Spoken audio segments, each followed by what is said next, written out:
ආයිබෝවන් සුබ දවසක් සියලු දෙනාටම ඔබ අදත් මේ එකතු වෙලා ඉන්නේ ලංකාවේ අංක 1 කාර්මික YouTube channel එක Nest LK YouTube channel එක අරගෙන ඉන්නේ තවත් එක වීඩියෝ එකක් එක්ක. ඉතින් අද වීඩියෝ එක මම ඔබට අරගෙන ඉන්නේ power regulators පිළිබඳව. එහෙම නැත්නම් regulator IC පිළිබඳව තමයි මම අද ඔබට රැගෙන එන්නේ. ඉතින් වර්තමානයේ බොහෝ දෙනෙක් මේ ඉලෙක්ට්‍රොනික ක්ෂේත්‍රයට උනන්දුවක් දක්වනවා. ඉතින් ආධුනික ඔබ සඳහා මම හිතන්නේ මේ regulators කියන්නේ මොකද? power regulator එක කොහොමද හඳුනගන්නේ? ඒවයි පින් කනෙක්ෂන් මොනවද? ඒවයි අවුට් එක කොහොමද ගන්න කියන එක පිළිබඳව ඔබට දැනුමක් ලබා දීම මම හිතන්නේ ඊටම වටිනා දෙයක් වෙනවා. ඉතින් සෑම power supply එකක් ගත්තම බොහෝ දුරට power regulators තියෙනවා. එහෙම නැත්නම් මේ regulator IC කියන ඒවා භාවිතා වෙනවා. ඉතින් වර්තමානයේ ගත්තොත් USB kit එකක් ගත්තත් ඒකෙත් තියෙනවා regulator IC එකක්. ඉතින් මේ පිළිබඳව ඒ නිසා ඔබ දැනගෙන ඉඳීම ඊටම වැදගත් කියලා මම හිතනවා. ඉතින් තවත් කාරණයක් තමයි මම පහුගිය කාලේ දැම්මා regulator IC සම්බන්ධයෙන් community post එකේ ප්‍රශ්නයක්. ඒ ප්‍රශ්නෙට දීලා තිබුණ උත්තරත් එක්ක බැලුවම මට ගොඩක් හිතුණා ඕගොල්ලන්ට regulator IC පිළිබඳව කියලා දුන්නොත් හොඳයි කියලා. ඉතින් ඒක නිසා තමයි මම අද මේ regulator IC එහෙම නැත්නම් power regulators ගැන ඔබට පාඩම අරගෙන එන්නේ. ඉතින් ඔබ තාමත් අපගේ YouTube channel එක subscribe කරලා නම් පහළ subscribe button එක press කරලා subscribe කරලා තියන්න. ඒ වගේම අපි අලුතෙන්ම දාන videos වල notification ගෙන්නා ගැනීමට පහළ bell icon එක click කරලා තියාගන්න. අපි එහෙනම් යමු video එකට.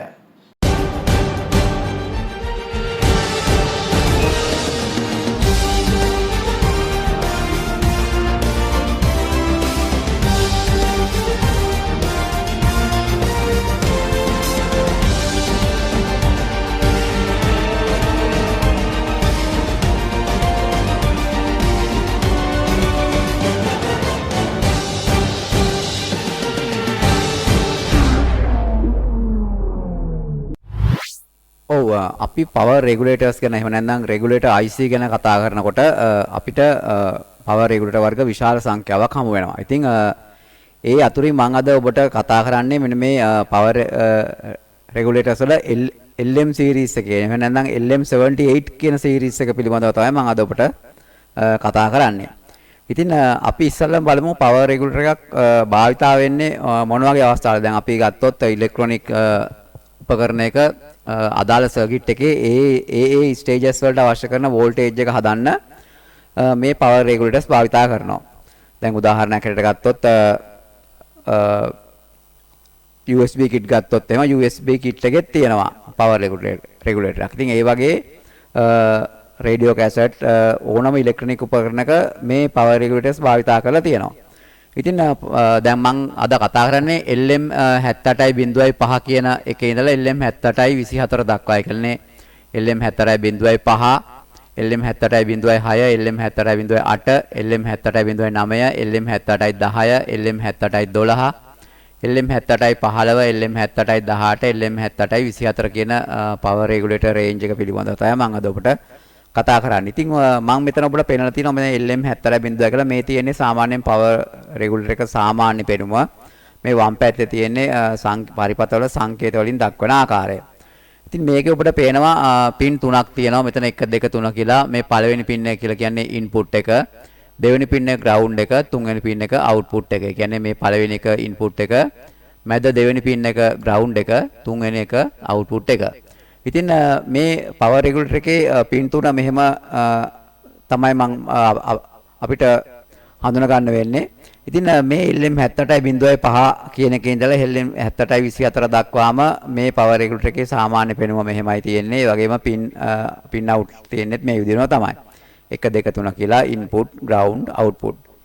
ඉතින් මේකෙදී ඔයගොල්ලෝ දැනගන්න ඕන දැන් අර මම කිව්වා මම කමෙන්ට් පෝස්ට් එකේ ප්‍රශ්නයක් ඇහුවා කියලා. ඒකට දීපු උත්තරවලදී මට තේරුණා ඔයගොල්ලන්ට මේ LM78 series එක පිළිබඳව මේ අංක පිළිබඳවත් සමහරුන්ට ලොකු දැනුමක් නැහැ.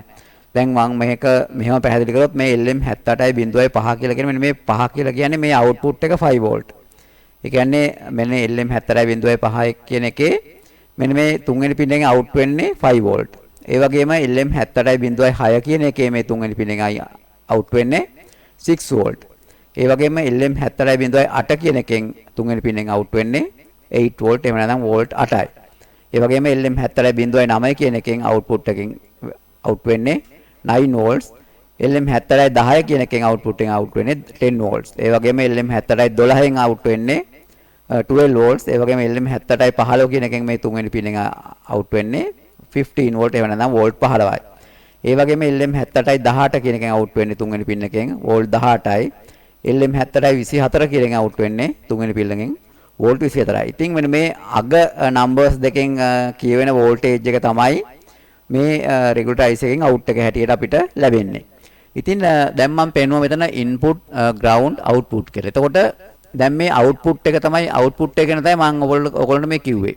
output එක මේ number එක අනුව අපිට output එක කීයද කියලා අපිට දැනගන්න පුළුවන්. 78.5 නම් volt 5යි, 78.6 නම් 6යි. ඒ විදිහට 78.15 නම් volt 15යි. එතකොට මේ තුන්වෙනි පින් එකෙන් out වෙන voltages තමයි මම දැන් මේ පොඩි ඉදිරිපත් කරේ. එතකොට අපි input කරන්න ඕන volt කීයද? අපි උදාහරණයක් ඇරෙට අපි දැන් LM78.5 කියන regulator එක ගත්තොත් මේ regulator එකෙන් අපිට 5 volts තමයි out එක ගන්න පුළුවන්. එතකොට අපි මේ 5 volt out එක ගන්න නම් අපි input එකට දෙන්න ඕන input voltage එක කීයද? ඒක මෙන්න මෙතන මම පෙන්නලා තියෙනවා operating voltage කියලා LM78.5 ඉදිරියෙන් volt 7 ඉඳලා 20 දක්වා. volt 7 දෙන්නත් පුළුවන් 20 දෙන්නත් පුළුවන් 7යි 20යි ඇතුළුව ඕනම voltage එකක් මේ input එක හැටියට දුන්නම අපිට output එක හැටියට එන්නේ LM78.5 කියන regulator IC එකෙන් 5 volt තමයි අපිට output එක හැටියට එන්නේ. ඉතින් මේ range එක තමයි වැදගත්. අපි නිතරම අපි ලබා ගන්න බලාපොරොත්තු වෙන voltage එකට වඩා වැඩි voltage එකක් තමයි මේකට දෙන්න ඕන. දැන් ඔකට පේනවා 78.5 අපි බලාපොරොත්තු වෙන්නේ 5 volts out කරගන්න. එහෙමනම් අපිට 5 volt වලට අඩුවෙන් මේකට දීලා හරියන්නේ නැහැ. අපි එහෙනම් 5 volt වලට වැඩි දෙන්න. එතකොට volt 7 ඉඳලා 20 දක්වා ඕනම volt ප්‍රමාණයක් මේක අපිට input එක හැටියට දෙන්න පුළුවන්. right. එතකොට output එක හැටියට අපිට 5 volts ගන්න පුළුවන් උපරිම ampere 1.5ක් දක්වා. right. එතකොට ඔයගොල්ලෝ දැන් තේරෙනවා ඇති LM78.5 කියන එක ගත්තොත් input එක අපිට volt 7 ඉඳලා 20 දක්වා දෙන්න පුළුවන් ඕනම voltage එකක් output එක හැටියට වෙන්නේ volt 5යි. ඒ වගේම 78.6 ගත්තත් එහෙමයි. අපිට out එක 6 volt ලැබෙනවා. එහෙමනම් අපි දෙන්න ඕන sorry. අපි එහෙමනම් දෙන්න ඕන volt 8 ඉඳලා 20 දක්වා input එක දෙන්න ඕන. volt 8 දෙන්නත් පුළුවන් 20 දෙන්නත් පුළුවන්. මේ අතර ඕනම voltage එකක් දෙන්නත් පුළුවන්. එතකොට අපිට 6 volt ලැබෙනවා. අපි 78.10 ගත්තොත් LM78.10 ගත්තොත් අපි input එක හැටියට දෙන්න ඕන අපිට output එක එන්නේ volt 10යි. input එක හැටියට අපි දෙන්න ඕන volt 12.5 සිට 25 දක්වා ඕනම වෝල්ටීයතාවයක් අපිට ලබා දෙන්න පුළුවන්. ඉතින් තවත් උදාහරණයක් ගත්තොත් මේ LM78.24 කියන එක ගත්තත් එහෙමයි. volt 26.5 සිට 39 දක්වා දෙන්න පුළුවන්. එතකොට අපිට volt 24ක් මේ තුන්වෙනි පින් එකෙන් out එක හැටියට ගන්න පුළුවන්. එතකොට අපි input එක දෙන්නේ මෙන්න මේ input pin එක සහ ground එකට අපි දෙන්නේ ඒ කියන්නේ ධන එක දැන් අපි හිතමු 78.5 කියලා. මේක අපි හිතමු අපි 7.12 7.20 අතර අපිට දෙන්න පුළුවන්. අපි දෙනවා කියන volt 12ක්. volt 12යි ධන වයර් එක සම්බන්ධ කරන්නේ input pin එකට. පළවෙනි pin එකට. ඒ වගේම volt 12යි ඍණ වයර් එක මේ ground එකට. එතකොට out එකේ 5 volts ධන එක එන්නේ මෙන්න මේ output pin එකෙන්. ඒ වගේම 5 volt out ඍණ එක එන්නේ මේ ground pin එකෙන්. මම ඒක දැන් ඊළඟ පින්තූරෙන් ඕගොල්ලන්ට පැහැදිලි කරනවා. ඉතින් ඕගොල්ලන්ට දැන් පැහැදිලි වෙන්නේ නැති මේ LM78 series එකේ මේ numbers අනුව voltages අපිට ලැබෙන්නේ කොහොමද කියලා. ඒ වගේම operating voltage පිළිබඳව දැන් ඕගොල්ලන්ට පැහැදිලි ඇති. නිතරම අපි input voltage එක අපි output එකෙන් ගන්න voltage එකට වඩා වැඩි input voltage එකක් දීලා තමයි අපිට output එක ගන්න වෙන්නේ. ඒතකොට මේ voltage ranges පිළිබඳව ඕගොල්ලෝ සැලකිලිමත් වෙන්න ඕන. ඒ වගේම මේ ඕනම 78.5 78.5 ඉතල 78.24 දක්වා ඕනම මේ power regulator එකෙන් අපිට මේ අදාළ voltage එක ගන්න පුළුවන්. ඒ වගේම උපරිම ampere 1.5ක ampere එකක් ගන්න පුළුවන්. ඉතින් මම දැන් ඔයගොල්ලන්ට පෙන්නන්නම් ඊළඟ පින්තූරේ මේකේ ඔයගොල්ලෝ පේනවා 78.5 regulator IC එක මම දාලා තියෙන්නේ. මේ තියෙන්නේ input කරන එක. ඔයගොල්ලන්ට පේනවා මෙතනින් අපි මේ පැත්තෙන් තමයි input කරන්නේ. right.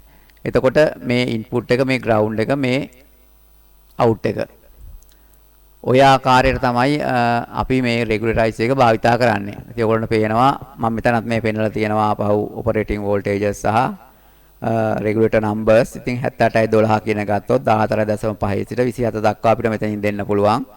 මේ out එකෙන් අපිට ගන්න පුළුවන් 12 volts 78.12 කියන එක ගත්තොත්. ඉතින් මේ 78.5 කියන එක තමයි මම මෙතන වෙලා තියෙන්නේ. මෙතනින් අපිට වෝල්ට් 7 ඉඳලා 20 දක්වා දෙන්න පුළුවන්. ඒතර මෙතනින් අපිට අවුට් එක ගන්න පුළුවන් වෝල්ට් 5ක්. ඉතින් ඕගොල්ලන්ට ඊටාම පැහැදිලි ඇති කොහොමද මේක මේ රෙගුලේටර් IC පිළිබඳව පින් හඳුනා ගැනීම සහ මේකේ ඉන්පුට් සහ අවුට්පුට් වෝල්ටේජස් පිළිබඳව පැහැදිලි ඇති. ඒ වගේම ඕගොල්ලෝ නිතරම මේ රෙගුලේටර් IC භාවිත කරනකොට මේවට හීට් සිංක් එකක් අනිවාර්යෙන් භාවිත කරන්න වෙනවා. මොකද නැත්නම් රත් වීමකට ලක් වුණොත් මේක පිච්චිලා යන්න පුළුවන්. ඒ වගේම දැන් ඕගොල්ලන්ට මේ ඔපරේටිං වෝල්ටේජ් පිළිබඳව ඕගොල්ලෝ සැලකිලිමත් වෙන්න. මොකද මේ අතර ප්‍රමාණය දෙන්න නැත්නම් මේ රෙගුලේටර් IC එකට හානි වෙන්න පුළුවන්. දැන් අපි හිතමු LM 78.10 කියන එකට ඕගොල්ලෝ උපරිම දෙන්න පුළුවන් වෝල්ට් 25යි. ඕගොල්ලෝ වෝල්ට් 30ක් විතර වගේ දුන්නොත් මේ රෙගුලේටර් IC එක අනිවාර්යයෙන්ම පිච්චිලා විනාශ වෙනවා. ඉතින් ඒක නිසා ඔපරේටිං වෝල්ටේජ් ගැන සැලකිලිමත් වෙන්න. නිතරම අපි අවුට්පුට් එක හැටියට බලාපොරොත්තු වෙන වෝල්ටේජ් එකට වඩා වැඩි වෝල්ටේජ් එකක් තමයි ඉන්පුට් වෝල්ටේජ් එක හැටියට දෙන්න ඕන. නමුත් මැක්සිමම් වෝල්ටේජ් එක ගැන ඕගොල්ලෝ සැලකිලිමත් වෙන්න ඕන. ඉතින් මම දැන් ඊළඟට පෙන්නන්නම් මේ තියෙන්නේ මම මීට සති දෙකකට කලින් කමියුනිටි පෝස්ට් එකෙන් කමියුනිටි පෝස්ට් එකක් දැම්මා LM 78.12 වෝල්ටේජ් රෙගුලේටර් එක සඳහා ලබා දිය හැකි වෝල්ටීයතා පරාසය කීයද කියලා. ඉතින් ගොඩක් දෙනෙක් මේකට දාලා තිබුණා 154ක් කිව්වා 10.5 වෝල්ට් සිට 23 වෝල්ට් දක්වා කියලා. ඒ වගේම 107ක් කිව්වා වෝල්ට් 11 සිට වෝල්ට් 24 දක්වා කියලා. ඒ වගේම 132ක් කිව්වා වෝල්ට් 14.5 සිට වෝල්ට් 27 දක්වා කියලා. ඒ වගේම 107ක් කිව්වා 7 වෝල්ට් ඒ කියන්නේ වෝල්ට් 7 සිට වෝල්ට් 20 දක්වා කියලා. ඉතින් මම අර කිව්ව දේ ඕගොල්ලන්ට පේනවා ඇති. මෙන්න මෙතන 107ක් කියලා තියෙනවා 7 වෝල්ට් සහ 7 වෝල්ට් වල ඉඳලා 20 වෝල්ට් දක්වා කියලා. ඉතින් 78.12 එකේ අවුට් වෙන්නේ වෝල්ට් 12යි. ඔබට පේනවා මෙතන කියලා තියෙනවා 7. ඉතින් 78.12 එකේ කවදාවත් අපිට 7 වෝල්ට් දීලා 12 වෝල්ට් ගන්න බෑනේ. මම ඒක ඇකුවේ අපි බලාපොරොත්තු වෙන අවුට්පුට් වෝල්ටේජ් එකට වඩා වැඩි වෝල්ටේජ් එකක් තමයි අනිවාර්යයෙන්ම මේකට දෙන්න ඕනේ. එතකොට මේ උත්තරය සම්පූර්ණ වැරදි. 7 වෝල්ට් සිට 20 දක්වා කියන එක 7 වෝල්ට් සිට 20 වෝල්ට් දක්වා කියන එක සම්පූර්ණ වැරදි. ඉතින් ඒ වගේම 154ක් කියලා තුන 10.5යි 23යි කියලා. ඒ වගේම 111ක් 107ක් කිව්වා 11යි 24යි කියලා. 132ක් කිව්වා 14යි 14.5යි 27යි වෝල්ට් 27යි කියලා. ඉතින් මෙන්න මේ 132ක් දීපු උත්තරය තමයි මේකට නිවැරදි උත්තරේ. ඉතින් ඒකයි මම අද මේ වීඩියෝ එක ඔයගොල්ලන්ට මේ විදිහට අරගෙන ආවේ. ඉතින් ඔයගොල්ලන්ට මම හිතන්නේ voltage regulators ගැන එහෙම නැත්නම් regulator IC පිළිබඳව LM78 series එක පිළිබඳව ඔයගොල්ලන්ට හොඳ වැටහීමක් එන්න ඇති. ඉතින් ඕගොල්ලෝ බලන්න මෙන් ඉදිරියට ඔබ ඉලෙක්ට්‍රොනික ශාස්ත්‍රයේ නියැලෙන කෙනෙක් නම් ඔබට අලුත් වැඩයක් කටයුතු වලට එහෙම නැත්නම් ඔබට ලැබෙන පරිපතවල මේ රෙගුලේටර්ස් යොදලා තියෙන්නේ කොහොමද කියන එක පිළිබඳව ඔබ සැලකිලිමත් වෙන්න. එතකොට ඔබට ලොකු දැනුමක් මේ පිළිබඳව ලබා ගැනීම හැකියාව තියෙනවා. ඉතින් අද වීඩියෝ එක හොඳ නම් වීඩියෝ එකට ලයික් එකක් දාන්න. ඒ වගේම යාළුවන් අතර ෂෙයා කරන්න. ඔබ තවමත් අපේ YouTube channel එක subscribe කරලා නැත්නම් පහළ subscribe button එක press කරලා subscribe කරලා තියාගන්න. ඒ වගේම අපි අලුතෙන්ම දාන වීඩියෝස් වල notification ගෙනාගෙන පහළ bell icon එක click කරලා තියන්න. අපි තවත් දවසක මේ වගේම හරබර වීඩියෝ එකකින් නැවතත් හමු වෙමු. බොහොම ස්තුතියි.